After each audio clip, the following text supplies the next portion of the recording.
Hi everyone, how are you doing tonight? Hello. So I recognize some faces from the other discussion. Glad to have everyone back at the library. One, welcome. Two, glad to be partnering with the Irvington Presbyterian Church. It's great to build community relations. Wanted to remind everybody we will have a children's and an adult summer reading program this year. Feel free to check out our book collections. We have a lot of new books, and one thing to know about the library's purchasing things, materials. You know, it feels like Monday, but I think it's Wednesday, but it's actually Tuesday. So one thing to check out if you're interested, we have a lot of fun new children's books that have a lot of diverse characters. And Katie and I are the children's librarians here, and we are geeking out and having fun. So if you want to know more about the new children's books that are coming in, come see us. All right. Thank you, Erin. Oh, yeah.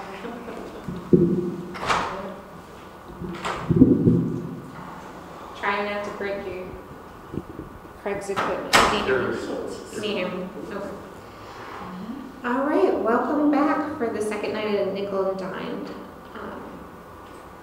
We're going to go through the housekeeping again. Respect others by serving on time. Treat others with respect.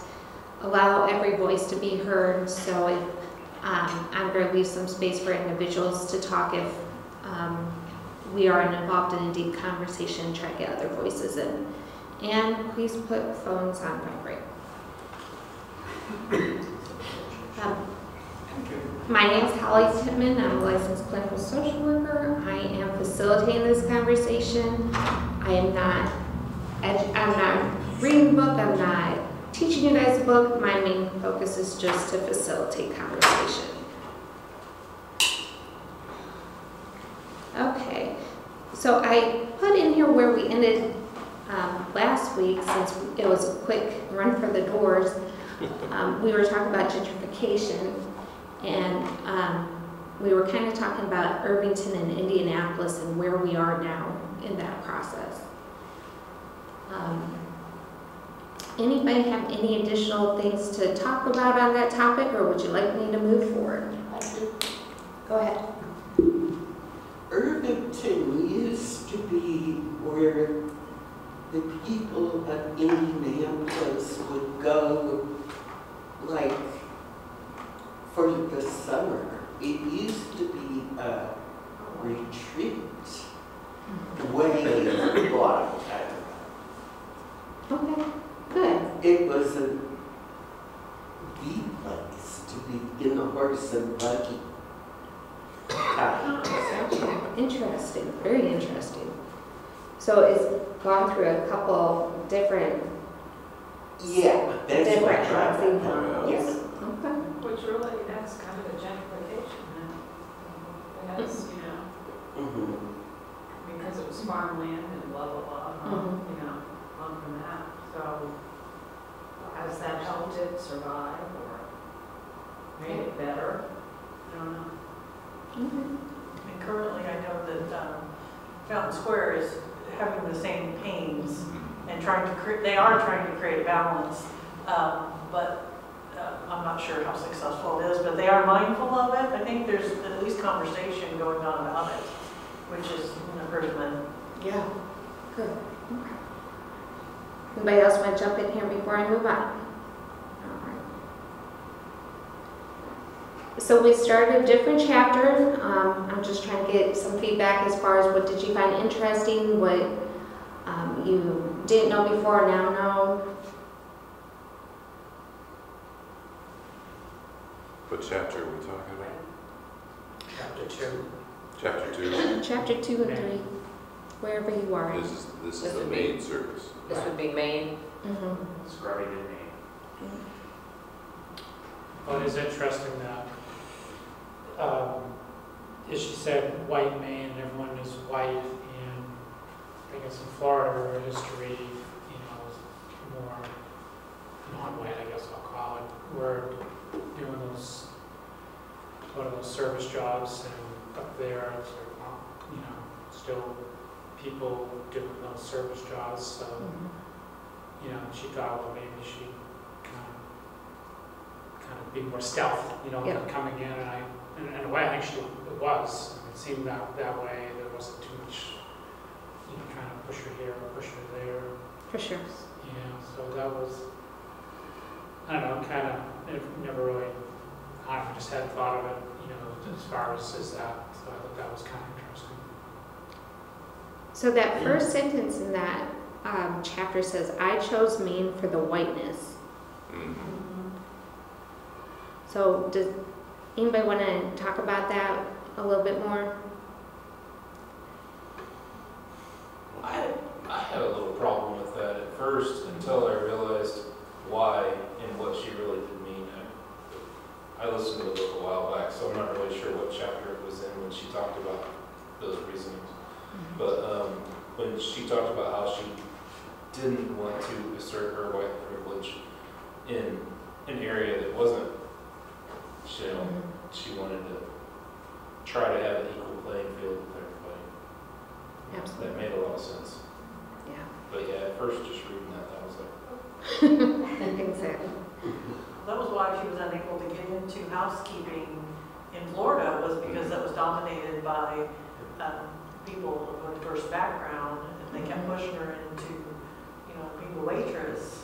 They felt like, you know, she would do better there, I guess. But the thing that jumped out at me was the fact that the business was charging $25, $26 an hour,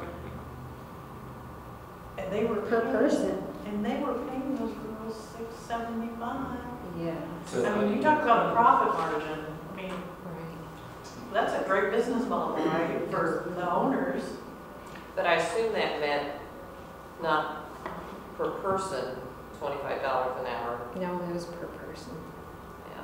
per maid. So they would come in groups of 3 or 4. so you're paying 75 or 100 an hour for somebody to clean your Oh, house. okay, because that's what I was unclear on. And Try to clean your house. Yeah, talk about Well, clean your house. Shuffle Tell the me a little dirt, bit more I mean, about shuffle the that. dirt, right? Yeah. Yeah. You feel bad, you know, it's like, gosh, if you could, I'm sure some people maybe do that, if you could freelance and kind of set up your own business and maybe make a fair wage, you know, it'd be worth your while, but, you know, the same thing again, you know. You need clients and, you know, how, you know, a lot of times in real estate, well, you get clients, you know, people and, you know, relatives or friends or whatever, but, you know, how do you, and then I don't remember, I read, it's kind of a bad comment, but, you know, the way to make money is you make money off of other people. So in other words, you set up a system where you pay low and you reap in all the overhead and the profits and all of that. And so this guy got a good model going for himself. Yeah, he did. Yeah. Was anybody appalled by what cleaning actually meant? That's what I was thinking about when she talked about how her mother taught her to clean with water. Because I have seen, you know, like if you've been in a hotel and you've seen somebody come in and clean, you see they don't really use water. They actually just wipe things out, and you're just like, wow, when I use my Clorox cleanup, I'm washing it all down. And, You're serious. you know, it was, Go ahead. Even though this wasn't during COVID, it made me think about how you saw these ads, like be at a hotel or a restaurant, talk about their extensive cleaning methods and this and that. And you knew that these people cleaning hotels and at a lot of these restaurants, they didn't have the time to do all this extra. So I think a lot of that's just, yeah. What about that vacuum cleaner? Oh, the backpack? The backpack, Yeah. yeah, I had visions of trying to figure out what exactly that looked like. I guess it's like like a, a leaf blower. yeah, that's what I thought. Yeah. Back, right. Like Ghostbusters. That's right. That's right. Yeah. That would be awfully hard on your back. Oh, yeah. I mean, because it sounds like it wasn't that light, and I think about carrying a baby in a backpack, and even when they're small, how That's that. heavy. And then we could take that a step further. Someone got injured and wasn't able to go to the doctor. Yeah. And then the manager wanted to blame the poor shoes that she was wearing. Anybody remember that? But it was never addressed that those were the shoes she probably could have afforded. Right. Well, she didn't even want to go to the doctor. It wasn't so much at first that she couldn't go, it was that she didn't want to. She didn't want to admit that she was hurt. For fear of losing her job or her money. Yeah. She didn't want to, go ahead. It was the compounded aspect of she would be off work because she was hurt. She'd have to go to the doctor and pay. And so, and then she would be short on rent, groceries, whatever. And so it's just that compounding. And she didn't want to hurt Ted's feelings. Why was Ted so high on a pedestal for all of these girls? Because they got a job. They had a job. Because he was so nice to employ them. Ted was a con man. Ted wasn't coming. I like Unfortunately, I think I've seen a lot of people like that. They can sell you anything, and make themselves look sweet, and they're just really not good people at the heart level. And I think that's what they got. They got somebody that kind of paid attention to them just enough to keep them in the ball game, and it just down that path. Gotcha. I mean, I think the whole model is a con job. Oh, To be honest, I mean, $25 an hour, and what are the girls making? $6 or something like that, $6, and cleaning shit. I mean, literally, and talking about that. Wow. I loved all the detail about the toilets. Yeah, I love that one. That was it. Yeah, that I was think good. you'll see that in my Graphic, head too. Oh my yeah. goodness. Yeah. Yeah. Back to that emulating or loving Ted. Uh-huh. I don't remember. It's been a while since I've read it, but was he a local person? Had he grown up in that area? Did he kind of? I don't think. I don't think so. I didn't remember that. But did he represent to them like, hey, I can get there too? Maybe he started down here. He started this business, and maybe it was difficult, and so I just keep working. Then maybe one of these days I can achieve that. And so he was kind of inspirational to them for that. So I don't know. I've worked for an abusive boss before, and so there's part of that of where for a long time I was trying to please this person, and finally it was just like, why am I doing that? Because every time she walked in, it was like, you're the dog, and are you going to scratch my head, or are you going to kick me? And if you have all of these other things that keep you where you are, you don't have really any other choice than to take it. And I mean, it's an abusive relationship. Exactly. I mean, it's an employer-employee. It's still an abusive relationship. It's not a romantic relationship, but still abuse. Still abuse. Anybody else? I have just Sure. kind of jumped out at you. So she went there, and there were all kinds of jobs. The one ads were full, job fairs, and so your assumption is, great, okay, well, employers are going to be vying for folks, and so naturally, it's a good in demand, so your wage should go up, and it wasn't the case at all. And I think that today, it's like, okay, I don't know, unemployment is this low, 4%, what is it, Craig, you probably know, 4.0, 3.8, whatever, you think, terrific, so certainly, salaries, wages are going up, and I don't know, maybe in some industries they are, but I bet you in a lot of industries it's just the same, so even though you think there are plenty of jobs to be had, I don't think it necessarily reflects on what people, doing that kind of labor, what they make. Well, again, it's just the general public feeling that people that do those kinds of jobs are lower people. And so why do they deserve, they're not earning anything for the good of the community, or they're not doing things for other people for out of the kindness of their heart or something. It's just, that's how they're looked upon, unfortunately. And I said this last week, the pandemic brought that out and brought out how important those level jobs are for communities to continue to function, and yet we still don't seem to raise our opinion of that. Absolutely. I think one way the author kind of talks to, I guess, why they hold Ted in regard and what this kind of work is.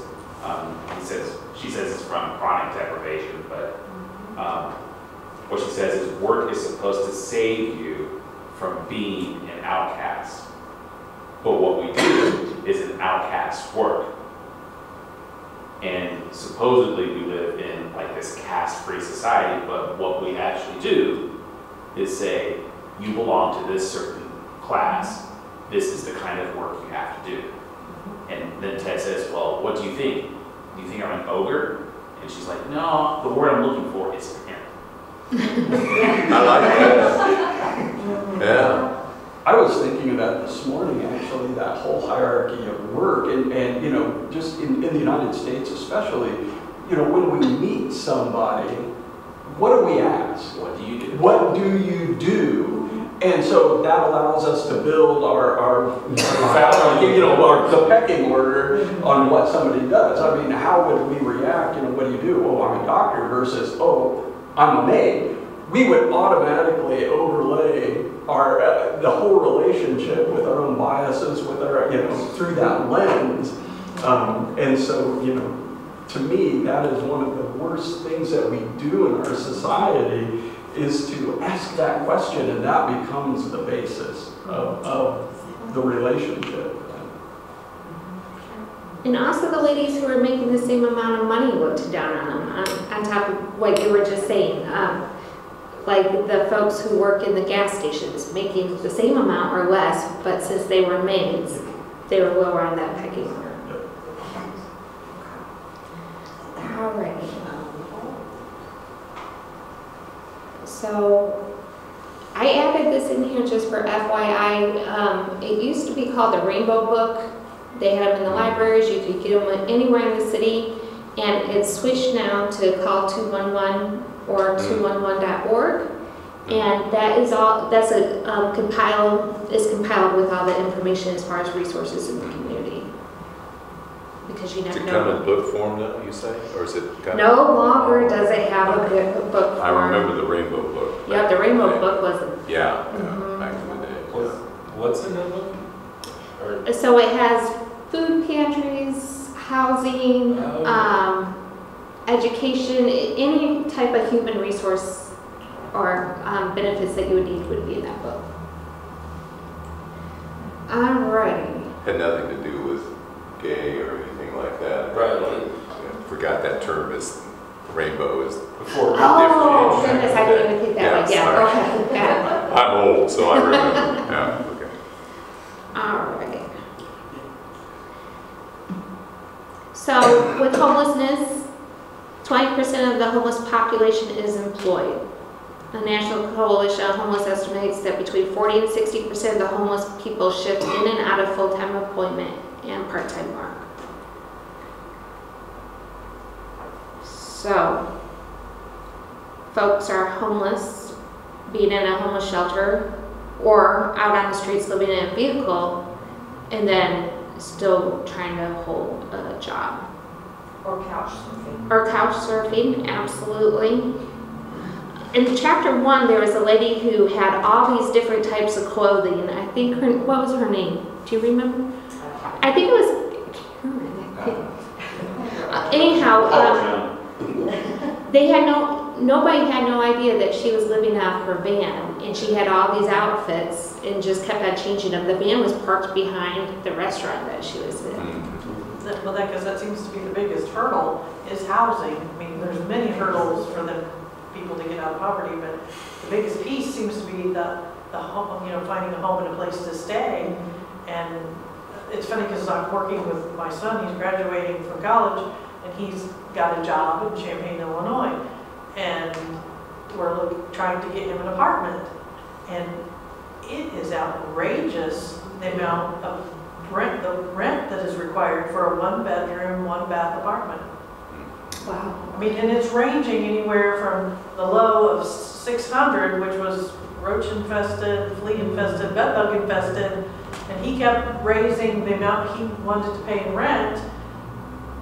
And then he found one as a compromise to me, because I said, we need to eliminate the $600. He said, so he went up to $750, and he did the research on the place that he found, and it had a homicide. It was a gated community, it had a homicide in it, and it had multiple gunshot things, I mean, crime at the wazoo. And I said, well, we can't do this one either. So now he's up to $850. Wow, that's And- huge. Exactly, and new, you know, and he's just starting out, you know, lower end of the pay scale. But still, and this is a kid that's got a job and is gonna start out at $42,000 a year, but still, it's difficult. And he's got the education and all this, but you know, like I said, we have struggled to find decent, safe, adequate housing. Most of the apartments are going for $1,100 to $1,300 a month for a one bedroom, one bath. Yeah. So you can have safety, security, and cleanliness. Right. And that would be probably, what, 25% of his pay. Right. And they said, what, you have to spend, what was the comment you made, you had to spend 30% of your 30% income. is what they say as far as hiding housing. But still, I'm just appalled, Yeah. you know? Absolutely. What about these apartments over here? What's the going rate? I don't know. No, I know. I was gonna say, the ones that are on the corner across from like Starbucks. Ken lived in those when he first got out of school, but that's been a number of years ago. That was probably 2009 when he got out of college. I think I live in the most inexpensive apartments around here just because I spent a month or so looking for one. And mine I'm just blessed because the one I live in right over here is $450 a month for a studio. Oh, wow. Yeah, I know, it's very rare because believe me, I called in all kinds of other places. The first thing I noticed is it was very hard to get anyone to call you back. So I got very little responses, and when I did get responses, they were a lot more than that. I think a one bedroom was $525, which was still very, very good. Yeah. But that definitely was the cheapest I found anywhere. It was And just on minimum a wage. gem. And a gem. Minimum wage would be how would you, that would take $400, that would take a chunk of what you were making minimum wage. You still got food and potentially daycare and a lot of things, utilities. Kind of looking at these numbers up here, have any of you seen the movie Nomadland?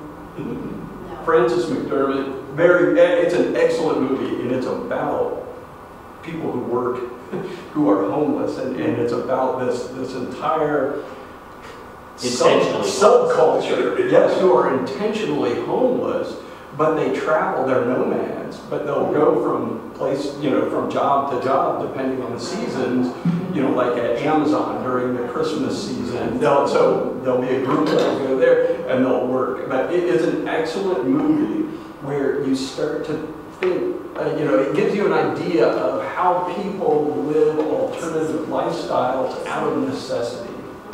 It's a fantastic movie. Highly recommend it. Put that on our list. Yeah. Okay. So what would be the best choice for you? We got the homeless shelter. We're going to talk more about that here shortly. Living in the hotel that you pay by the week. Of course, she distinguished the two types of hotels. The one that you pay by the week, so that's like Motel 6 versus the pay by the night, the Holiday Inn. So the two different ranges. Rent-a-wreck is what you call it? Yes, rent-a-wreck. Rent-a-wreck. Yeah. Living in your vehicle too. Why or why not? What one would you pick and why? I see people just going like this. I probably live in my car. The homeless shelters I've worked in, some of the problems that are really evident is no real privacy. That's one. Usually, not always, but usually. You're usually in a room maybe this size with bunk beds. Yeah. And so that's that. You don't have usually a safe place to keep your things. That's the second thing. Sometimes, depending on the shelter, there can be a higher level of violence. The number one advantage, I think, is showers and such. That would be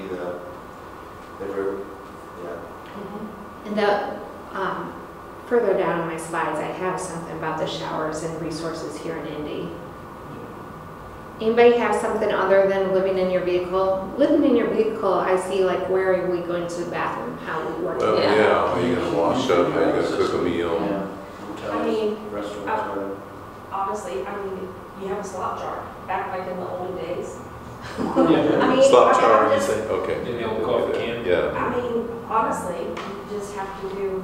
Males would have an advantage. Yeah. They, oh, yes. Sorry. Gee, what can I say? But, I had nothing to do with it.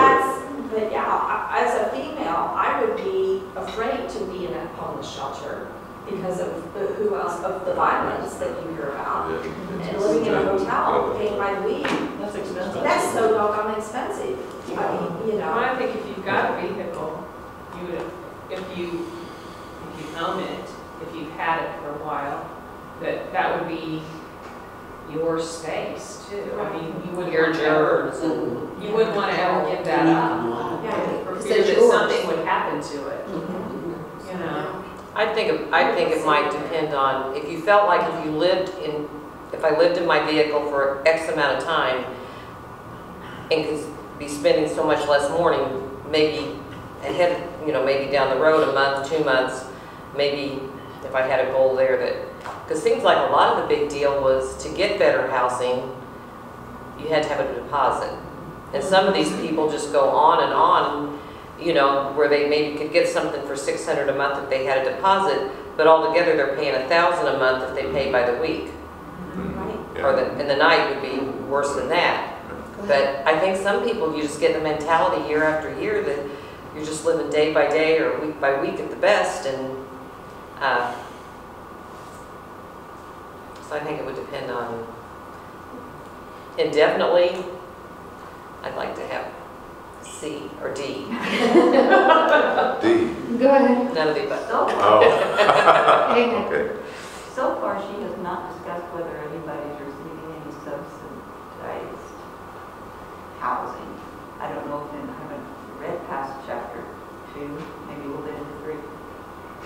But that would surely be helpful, and I hope that she discusses that later and maybe talks about how that has worked or hasn't worked for some of the people she works with.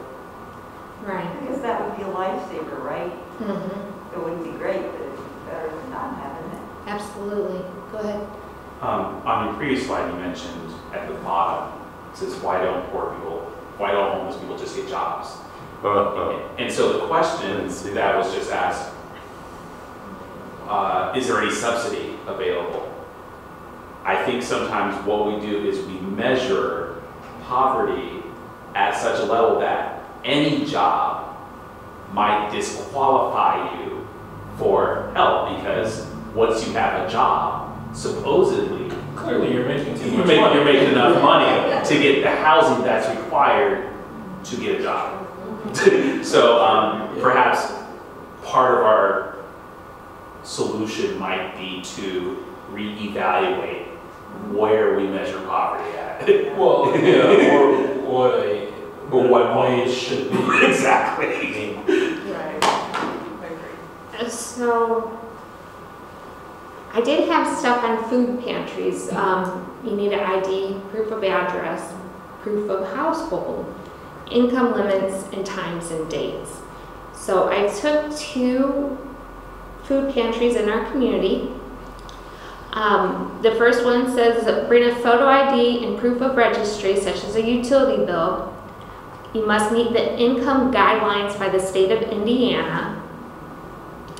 And it served the poor regardless of religious affiliation, race, or national origin. This was a religious-based food pantry. And then, Well, they're only open 8 to 12. And then here is the second one, the Pratt Quigley Center. And they may come once a month. Once a week? Once a week per calendar visit. I'm sorry, it was the other one. So look at these times. If you're working 2 jobs or working full-time, when do you have time to be out trying to hunt down food? Yeah. How do you prove residency if you don't have a home, living out of your car? Mm-hmm. Give them a license number? Well, if you have a license, because you need that proof of identification, such as a birth certificate or a social security card, yeah. Yeah, is that my resident? Yeah. Right. Well, in a lot of states, you can't get a driver's license without a place of residence. Well, there's that too. So, let me see if I have anything. And you said that's a religious base? Yeah, this, goodness, I'm sorry, it keeps on going. That's all right.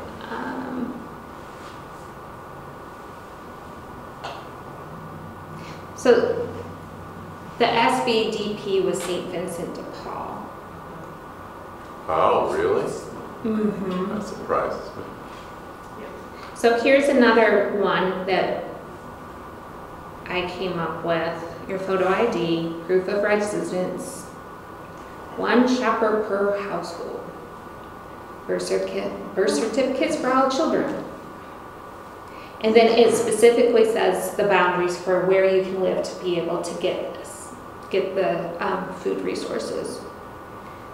And it have to be at or below 130% of the current poverty level.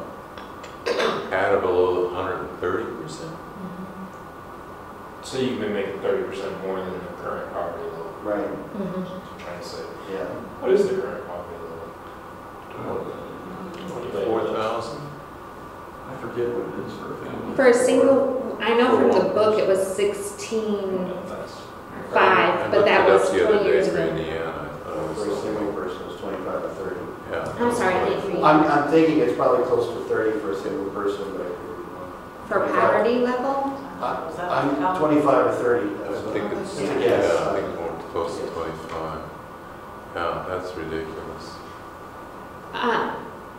One thing that we did mention about how we measure poverty, we measure it based on the cost of food Yeah, rather than that's the cost of housing. Right. So it doesn't matter how much housing costs if it's not enough. It's got to be more holistic. I mean, come on. And then some of these places, the religious affiliated ones, of course you get your food and then they want you to attend a service that's going on right after that. So they kind of catch it in there saying, hey, we got you this, please come on and go for this afternoon church service. Okay, I'm going to close your eyes, I'm going through it again. I think some of them, like I know the school district I taught at, they had a food pantry, and I think a lot of more informal ones like that, I don't think they do a whole lot of checking. I think they take your word for it. Mm-hmm. And I think I was especially pleased when I first started teaching, you didn't have counselors in the schools in the elementary. And when we moved to having that or social workers, a lot of time they would be in tune to problems and just from clues from the kids, and you get unsolicited help that ignored family income and stuff, because sometimes even if they make the money, they might not be using it appropriately for the kids. So it is, now some of the schools are a lot more burdened that have a higher percentage than where I taught, but that is, you know, and a lot of times Child Protective Services get involved. Absolutely. Go ahead. So I just Googled. That's what we're all So anyway, at least the site I have, which it's in the Federal Register, so it's probably pretty accurate. One person, poverty, 13,590, 2, 18,310. 3 people, 23,030. 4 people, 27,750. 5 person, 32. All the way up to 8 person household, 46,630. Wow. Is that nationwide or is that particularly Indiana? Contiguous states in the District of Columbia, so I'm sure. So it's nationwide? Yeah, I'm sure that's probably what's. but the cost of housing Yeah. is different in different places. Yeah, that line, that poverty line. You're trying to make those numbers work in LA. Right. Yeah. You live in Oakland.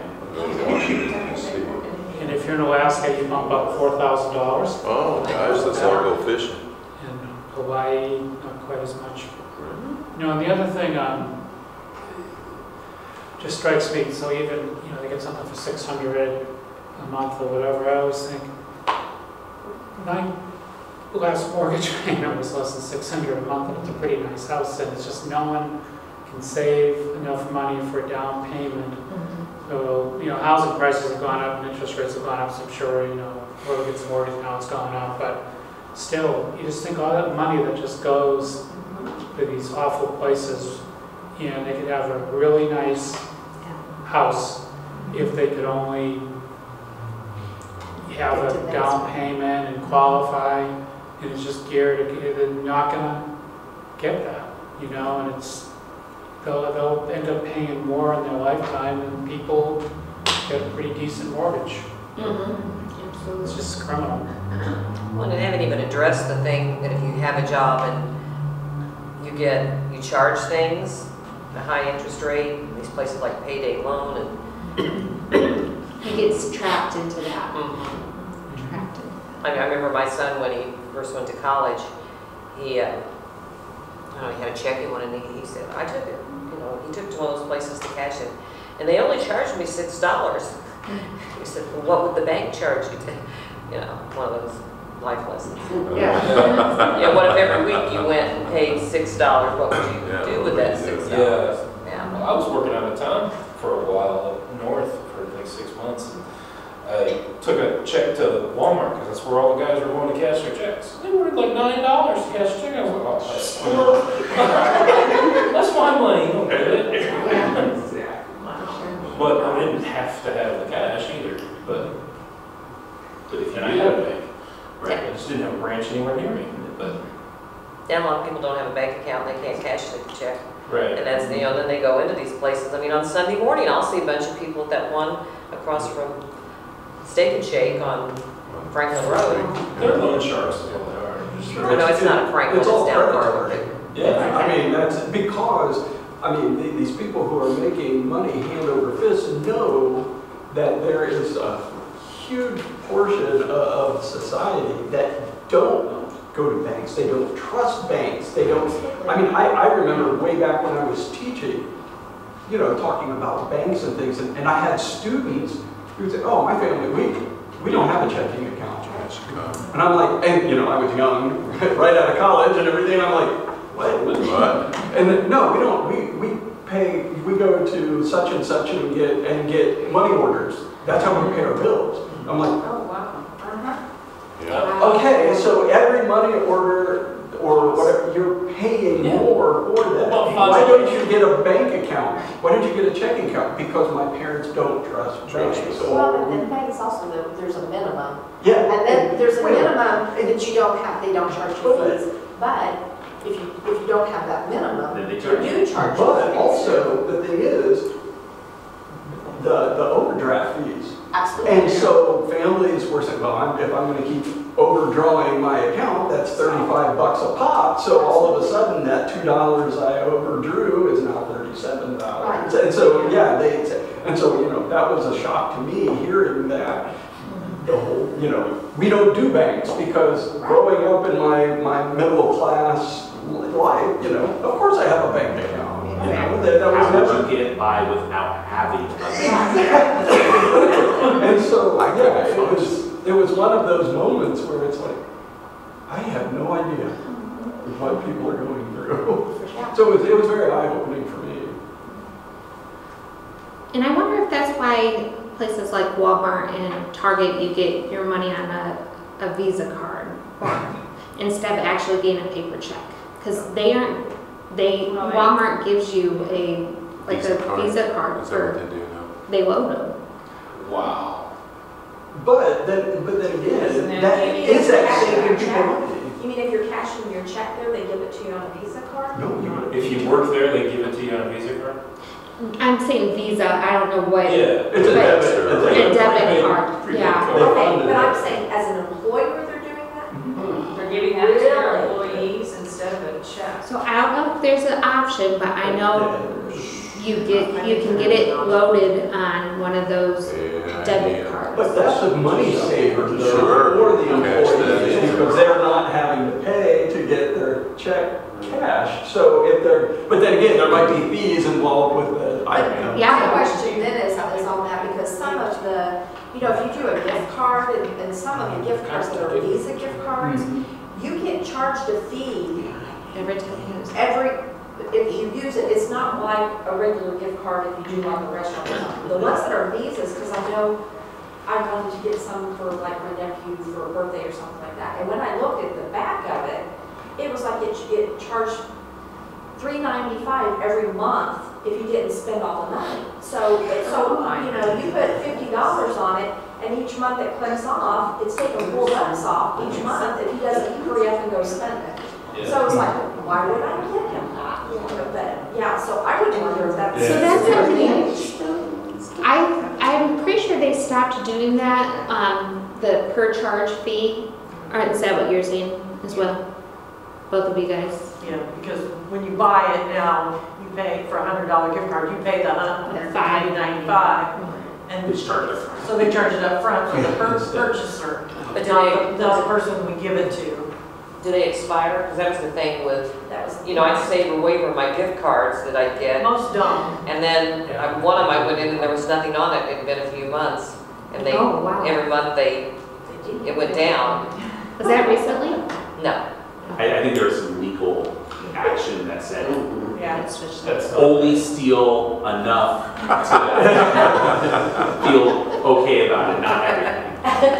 I did some temp work at Amazon. The actual program for ADP, which most of us are probably familiar with as an actual like paycheck distributor, they have a thing called ADP Wisely Pay.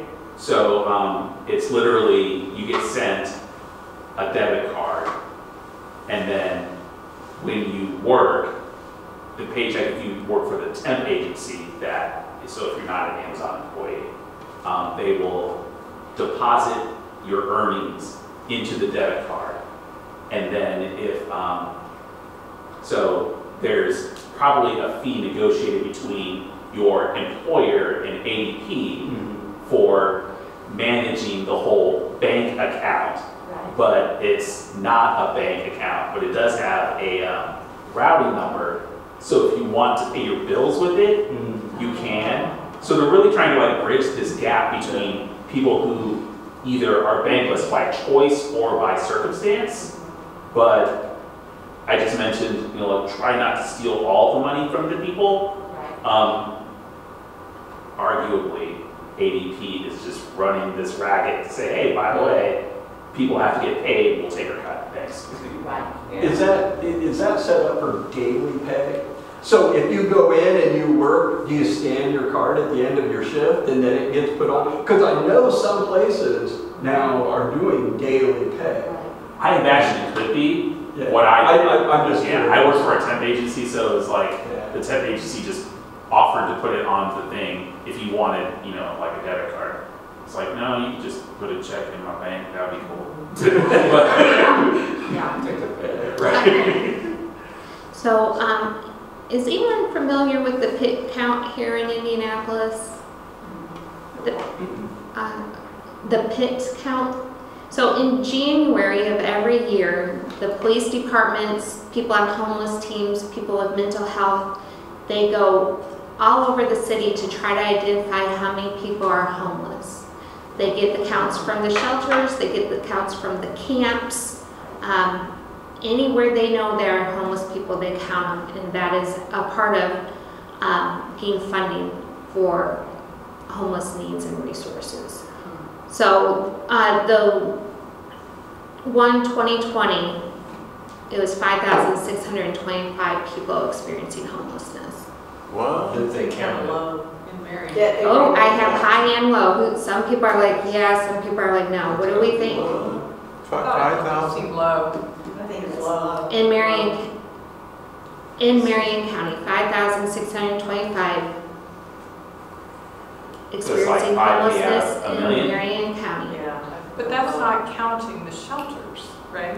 No, they go to the shelters too. Yeah. That's one day of the year, one day. It's one day of the year, and it could be the worst, snow blizzard, or it could be So- Indiana weather, and it's 55 and nice. So if they count that, what's the counting go towards? I mean, the government requires it. What we're going to do with the number now? So it's my understanding, it's just my understanding, is what it goes for resources for the homeless. I don't know. I honestly can say Well, I I hate don't to know be a what cynic, but that that means if the lower the number, the less we have to pay out, right? you would think. Yeah, sorry. Yeah. I'm sorry, you can shoot me, Homeless day. but I get a little skeptical now and then. That number just does not make any sense. That wouldn't account for people living in their cars. You gotta go Well, find it it. is. See, that's what I wonder, how do you find all It's of those police- people? Well, they don't. Well, I mean, they don't never count find everybody. everybody. You can't find everybody, but the police departments and the homeless teams, they have an idea where the camps are. They know where the camps are. Yeah, under the bridges and stuff like that, Mhm. sure, I get that. And the shelters. There's people that just gotta be. So, something interesting also is there's no shelters run by the government here. It's all separate entities. According to this website, that number was actually for Indiana, that 5,600. But according to this, Indianapolis was under 2,000. For 2020. That's so. Yeah, it's here in a couple places. When we try to run. Oh, yeah. It says Indiana has an estimated 5,000. So it's the whole state, but that's not. Indiana. Oh, it says in Marion County. In Marion County, 5,625 in Marion County. So it sounds like you found a number that was lower for Marion County. Yeah, there are a couple, 3 different places. It's somewhere between 1,500 and 1,900 for Indianapolis. Interesting. What do you guys think about that? That doesn't sound. That was 2 years ago. That's a lousy number. There's a lot of empty buildings in Indianapolis too. Well, and I can tell from the homeless team I worked on, we were doing case management, not a significant amount, I'd say probably 350 at least. Okay. So briefly, I'm not going to go through these, it's just a kind of check and see what you think. Wheeler Mission, 800 to 900 guests per night. They also have several different programs that you can do. There's separate facilities for men, women, and children. Here's the big thing that I find interesting. The check-in time's from 3 p.m. to 6:30 p.m. And that's for people who have been utilizing this shelter. Now, if I had someone at 11 o'clock at night in the emergency room who needed a place to go, I was always able to get them in. And you must participate in religious services unless you have a job and you're leaving the facility. Can only stay how many? Good Mission News. They are there in Washington. Is anybody familiar with that over there? Yeah. They have a really good kids program, a youth program. They run that little thrift store off of the side of there. With them, if you aren't working outside in the community, they ask for you to be working in the shelter. Day Springs for families, we have that available. And again, there's other ones. There's Holy Family. There's several different programs. Horizon House is the day center. So when Wheeler is asking people to leave in the morning, they go to Horizon House. And at Horizon House, that's there off of Washington and Southeastern. You can take showers, get meals. You can get P.O. box so that you can actually have like a real address. And they do supportive housing and laundry. So a lot of times when I go to work in the morning, and I'm coming up Southeastern, it's about 7 o'clock. There's people who had already left Wheeler and they're waiting to get into Horizon House. And that's not religiously affiliated? Horizon House is not. How is it funded? I assume through government fundings, maybe from, I don't know. I mean, that's, I don't know. You know. So there's a lot of work as far as resources that there's good work being done. It just needs to be vamped up to be able to reach everybody. And of course, there's people who are never going to go to these services. That they're in a camp, they feel safe there, they all know each other, they have group meals. This is not there. Food deserts. Anybody know about food deserts?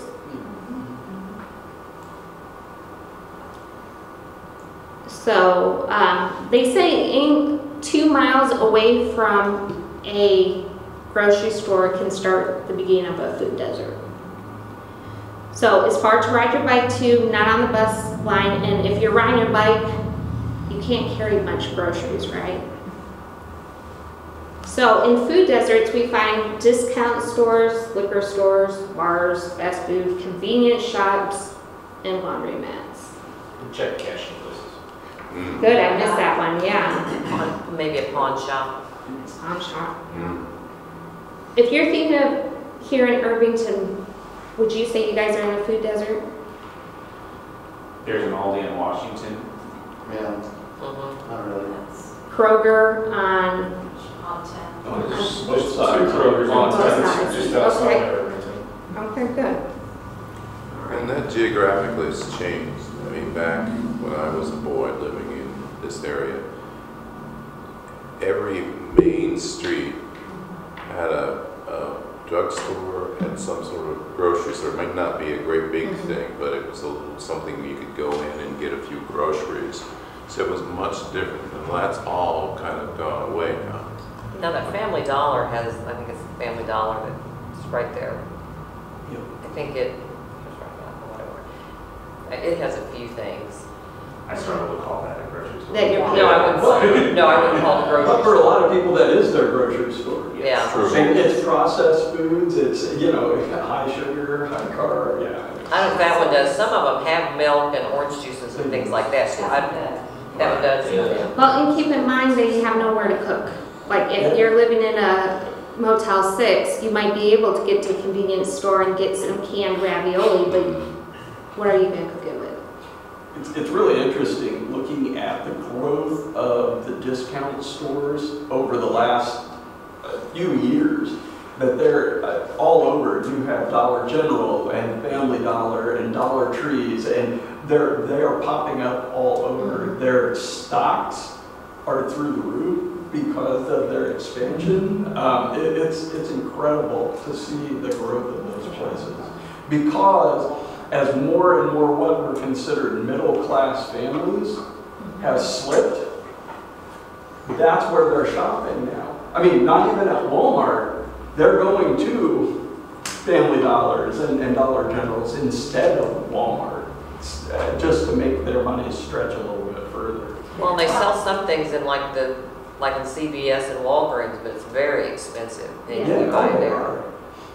And it's all back to that, you've got to take care of your needs right now, so you're going to pay. They know that, so you're going to pay for it. There's none of that ability to buy, you know, several bags of groceries at a discount, you know, or down the road. So now the dollar store is probably your best option for some few things, although everything's pretty much $1.25 now. Oh, Yeah. inflation. Yeah. It'll get you. What about downtown? Prior to all the rich, uppity, white people. yeah, there's no Uppity, I should have said that. But downtown. Downtown, yeah, what about downtown? So prior to, Oh, yeah, for groceries and stuff, for the people who were stuck downtown and before the white movement came in of people with big fancy jobs and a whole bunch of money. It gets back to that whole gentrification question. Absolutely. That's all part of it. So when downtown was populated by less affluent people, the grocery stores that were there closed. Then, when more affluent people moved, we'll call it back to downtown, then it's like, oh, hey, let's put a Whole Foods there. Right. So it's very much, Right. But is there we'll any, call it catering to clientele. Well, yeah, let's talk about Whole Foods. Would somebody who is underemployed be able to afford anything at the Whole Foods You looked in the downtown? window, I maybe. think I can afford I was gonna say, I don't feel like I can afford it. anything. I mean, It's like $6 per I head. couldn't, so, where's Whole Foods at? It's right across from the city county building and like down a block by, Burger. It's on the mark, it's a little bit. Yeah. I'm sorry, go ahead. Where was it? A block north of the bus depot, so it's good access. A block, a block. If you live on a bus line. If you live on a bus like that. Well, I guess we can put it there. Needlers. Is there some, are you guys identifying places downtown? Yeah, the Needlers. There's Kroger's downtown. Wasn't there a place by Riley's? Yeah. Needlers is wasn't there a grocery store near Riley and Lockerbie? One place that's definitely a food desert is down Washington Street, down around Washington and rural Washington and Sherman, because there was a marsh there. Yeah, there's not much And there. then that closed, and so that automatically shifted that area into being a food desert, and I don't know. there's a save Is there a lot. now a Save-A-Lot There's a there? Save-A-Lot on the, what, southwest corner Okay. of rural and Washington, I Is think. it, did they I think move so. into where that marsh was? But I Where the know old for, marsh was. okay, I knew for a But I couple mean, of there's years. not much from Albany No. till there. There really isn't anything. I mean, that's a long distance to walk. Go ahead, Linda. Oh, I'm just gonna say there's Kroger at Linwood, but that's at 10th Street, so that's another mile away. Right. Yeah. So, what about Medicaid or food assistance? She's not talking about any of these resources that she could be able to reach into or her colleagues could have been able to reach into.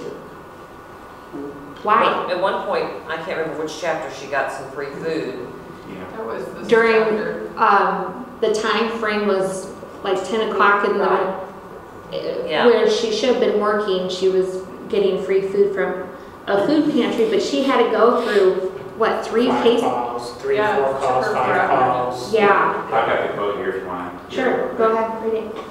So she says, I tell them I'm new to the area and employed, but need some immediate food aid or cash assistance. Why do I need money if I'm employed? He wants to know. Didn't I bring any money with me?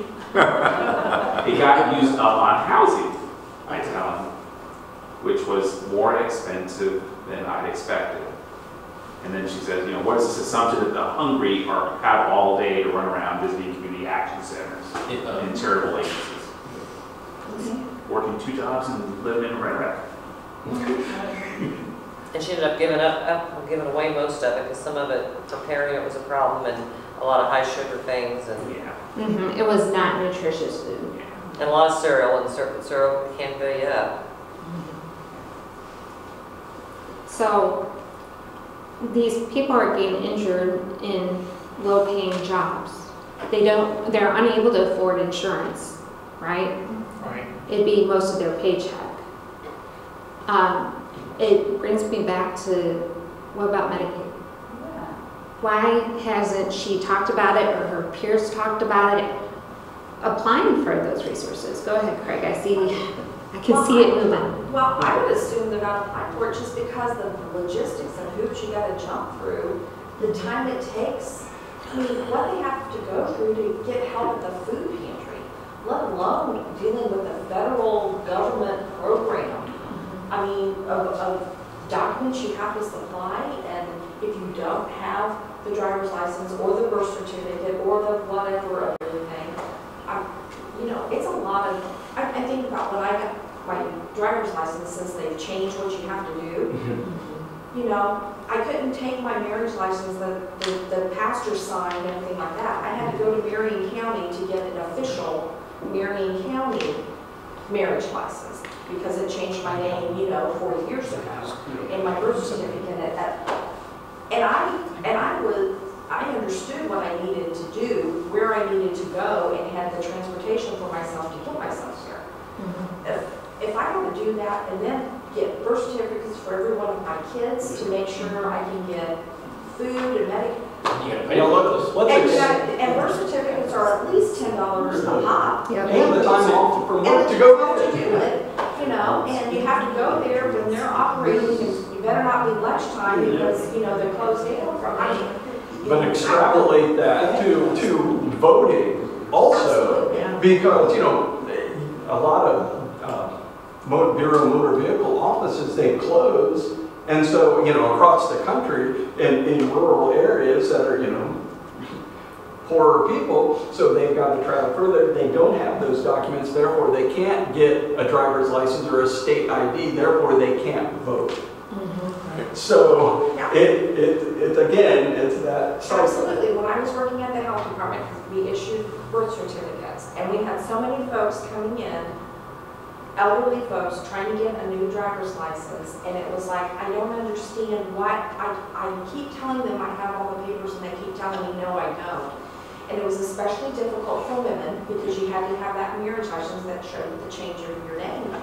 And it was like, well, I have this. They don't accept it. And they had to go here. They had to go, they got married in a little farming community someplace. And it was very difficult to get that. And when folks came in and told us, well, I'm getting this for B&B, we're like, okay. And we would say, this is your checklist of what you have to take with you. Because that wasn't being communicated clearly. And as the Department of Health, we were helping people with that because they were going, getting sent back to get something else, getting sent back to get something else. Not everybody can do that. Absolutely. Go ahead. My daughter worked in the emergency room at St. Francis when she was in college and for a couple of years. And if you just walk into the emergency room, they treat you. And I don't know if this has changed. I mean, she's 36 now. And this is wrong. This is kind of the other side of the coin that kind of feeds people's prejudice, I think. And if you are on Medicaid, you're assigned a certain hospital. And so if you're assigned Community East and you go to St. Francis, they treat you, and St. Francis does not get reimbursed. And then a lot of people would come in, well, especially they probably weren't legal, and they just keep acting like they didn't understand, but they would treat them. But, which at least it's good that somebody's going to get treated, but it seems, and maybe something's changed in these years, I don't know. No? Go ahead. Well, I was under the impression that at hospitals, if you could not pay, they would work with you and help you get the assistance. Is that out the window? I don't know. I mean, they had a lot of people that came in that claimed they didn't speak English, and they would leave with nothing being reconciled. They had no paperwork, no nothing. You can see both sides of the coin on that one. But maybe it's so hard, even with some professional assistance in the hospital, to get the services. The hospital just go, we'll write it off. I don't know. Yeah. Well, who ends up paying for it in the end. But that's why it seems like there should be better ways to insure people, because. But still, that stand in the line waiting for this whole process, getting caseworkers, losing days, because it's not going to take you one day to get a case manager to get your life together. It's going to require several trips. Okay. Yeah.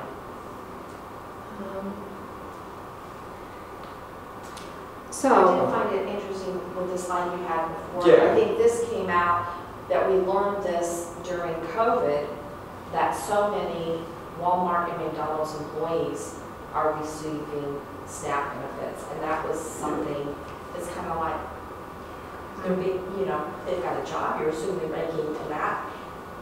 And what I have learned myself is that a lot of employers are keeping their hours the minimum so that they don't have to pay them overtime, or they don't have to give them benefits, or they don't have to do, and that's why folks are having to work 2 or 3 jobs, because they can't get a job that will pay benefits. benefits, or paying for overtime, or paying for things, so. What angers me about this is that we're subsidizing the profits. We're subsidizing their billions of dollars of profits because they are not paying their employees. So we pay their employees, you know, our tax dollars, which I have no problem providing, you know, benefits for people. That's not my point. My point is, The corporation's getting rich. why are we paying the corporations? Because that's what it amounts to, you know, and I don't think we say that enough, we see that enough, we hear that enough in our society.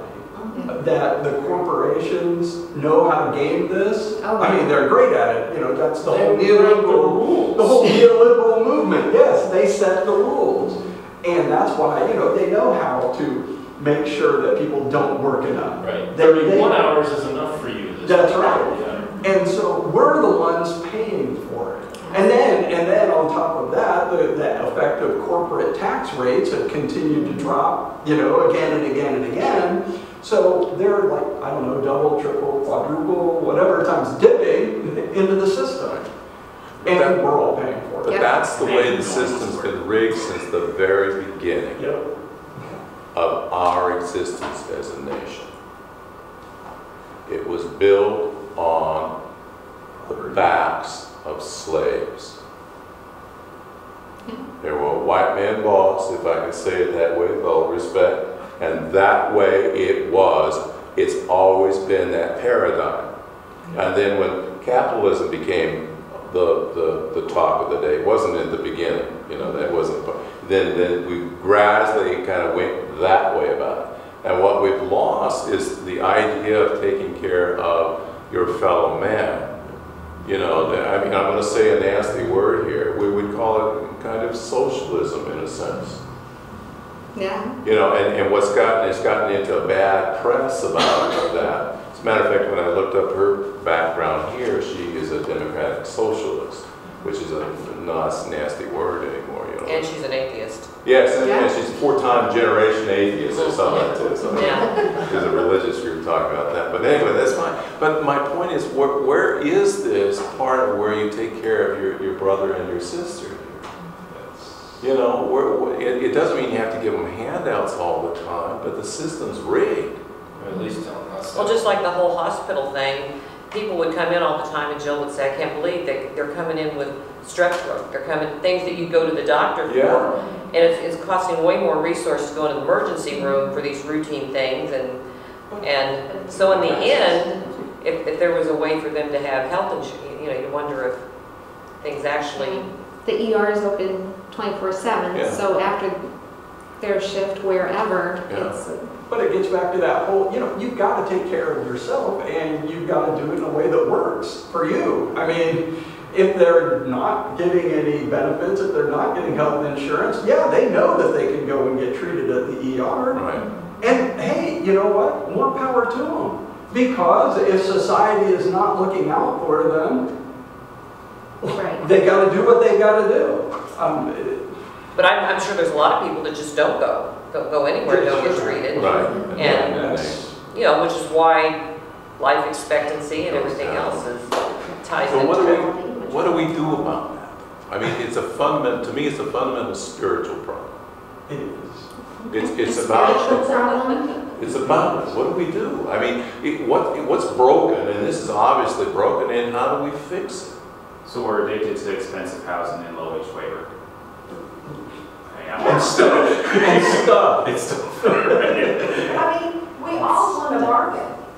Oh, yeah. You know, we all have our coupons. We all, I mean, you know, and you don't think about, you know, you go to Steak and Shake and you do a coupon and they practically give the food away to you because of all of that. And if you base your tip on what your final bill is after the coupon, no, you don't, you know, you don't do that. Right. I mean, you know, and just kind of, you know, and I'm not going to bargain like anybody else does, but at some point, where's the ethical part of that where I say, you know, I am happy to pay more for this because this is the right thing to do for my fellow man. I'll pass on the bargain. I mean, you know. Individual responsibility. So, I just wanted to say, Yeah, jump in here. Go you know, ahead. the SNAP program and how I think they get coupons or something like that. Well, It's on cards now. it's cards now. It's cards now. so I know there's farmers markets are getting ready to start. Right. And I remember when that kind of phase started happening, and I was like, yeah, we'll accept SNAP coupons or whatever, Right. and wherever at these farmers markets, but the amount for the produce, how much they charge for the produce. I mean, the farmers market, I mean, it'd be much easier just for you to take your squash seeds and put them in, you know, maybe grandma's backyard or something and grow your own vegetables. But I just thought that was so funny how, I mean, it's great that they can get fresh vegetables that way, but it's gonna wipe out all their But at a SNAP lot money. of the farmers markets, they'll do triple. Oh, They'll do Yeah. triple the SNAP well, amounts. And I've been in the grocery store behind people and they don't have enough money, and it just, I feel so bad for the person in front of me, you know, and they're taking this off and taking that, well, they're buying stuff they shouldn't buy, and, you know, that kind of thing. Putting the apples aside. Yeah. Yeah. Is there a country in the world that does this better than we do? all of them. Yeah, I think No, we're at the seriously. bottom. Yeah. I know, I mean, that's the point. I mean, there's a lot of modeling going on, you know, out there in the world. I mean, there's a lot of health outcomes where we are, you know, like with Iran. I mean, with third world countries on our health care and things like that. I mean, it's crazy where the U.S. is when you're looking at the world's infant mortality rate, maternal mortality rate, you know, heart disease, literacy, I mean, everything. If you look, compare us, we're third world But in yet a lot of ways. we're feeding the myth again and again of American exceptionalism. Yeah. That we're the best. Yeah. Look at But us. I mean that myth is so easily it's shown to be a lie. Yeah. Just on all of the metrics in all of those categories. But Yeah. but The yet American dream's a lie too. that's what we're fed. Well, and, you know, hospitals are not profit. So really, I have Yeah. like 5 minutes before it goes crazy. Okay, anybody surprised by this list? No. No? It's just kind of a, back to the first chapter, you said it last week, you know, smoking obviously bad. A lot of people smoked and it's basically, well, this is my time, so I can have a cigarette versus I'm working in the restaurant or whatever. And I think she said, if you want to try to curb smoking, you're going about it the wrong way, you know, because that's kind of their freedom. Yeah, could be for a lot of people, not just people in our book, but If we did top 10, what ones would we add to that? What would we add to this list? One of the things that I'm going to speak up to, Sure. we go right there into all the physical, but I'm a mental health professional, so where's mental health there? Yeah, I mean, I know the disparity. I'm trying to help people that don't have the money. They could come to my private practice, and then, you know, come on in, you know. But the point is, they don't have access to them. Right. Well, I think for years we went in the United States society saying we don't have a mental health issue. Well, that's a mental health issue right there. But I mean, how many years has it just been swept under the rug and not talked about? Like, it doesn't exist. We don't need to deal with this. She doesn't talk about that in the book that much. Like, she doesn't have a devoted area to talk about emotional and mental health. Yeah. But that's 20 years behind us. Yeah. And so at that point, that was when we were denying. I mean, that wasn't at the forefront. You were That's- right. Okay. So we're almost out of time. It went super quick. I think next time I want to talk about marijuana. She said America's obsession with marijuana. And those personality tests, did anybody read that? Oh my God. Oh, goodness. It's a test to work for Ted. Yeah. So, I think we're going to close it. Anybody have any last thoughts or anything to add into this? The library's going to kick us out in about 8 minutes. Those personality tests, oh my gosh. She's not really broaching the topic of senior citizens that are struggling because of Social Security not going far enough. And I worked at Kohl's part-time, and we had so many ladies who had lost spouses that their Social Security wasn't covering things. And they would come in and they would do this hard physical work, and they're like 76, and it's like, what are they doing? Loading and unloading trucks and stocking things and stuff, and it was horrible. Is Cole still doing the personality test to be hired there? I don't think so. Okay. But they're not hiring at like what everybody else is hiring at the $12, $13, $14 an hour. They're still like at $9 and $10 an hour. So they're not getting the employees, because you can go to Target and make $15 an hour. So the people that are still there are unhappy. Because they're not getting help. I mean, they're long timers, but they're not getting new, fresh people in. That could definitely be another chapter to the book. Yeah. There's a lot of stuff that the book's done really good with, and little pockets of stuff that is missing and probably could be addressed. But the book would be that thick. I know, it would be 3 days to talk about it. Right. I took the Coles test when I was it must have been undergrad, the personality test there. Or I guess no question was the right answer. You could do the 1 through 10 or is 1 through 5. I failed. I thought too much into every single question. It's with that psych background that it's like, yeah. I have to be totally honest, I can't lie, I can't fudge on this. Yeah. Target had one too, though, because I applied at Target too when it was a stay-at-home mom, and then I decided to go work part-time. And I did the test at Target, and I think I got to offer the job. Then I took a Kohl's because it was a little bit more. Just in closing, did anybody happen to watch the miniseries Made? Yes. Fabulous show. Fantastic. Was that on Netflix? It was, and there's also the book. Yeah. That would be a wonderful book too. The book actually came out of a project by this author. Are you serious? Yeah, she was instrumental in setting up that project that led to the book Made.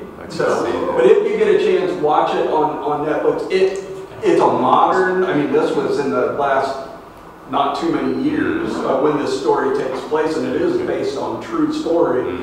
It really expounds on a lot of these themes, especially being looked down on and that hierarchy and the idea of place and space. I thought was fantastically covered in that whole documentary. Anything that you guys want for our last meeting next week? Snacks. Torches and pitchforks. No? Sounds like marshmallows. All right. You're doing a great job. Oh, thank you. I was just going to ask, if you did not sign in, if you would please, I appreciate that, we just kind of keep track of how many folks we have. We're thrilled that we were hoping for 8 people, so we're ecstatic, so yeah. I look forward to seeing you guys next week so we can finish up on this book. Thank you. Thanks, Holly. Thanks.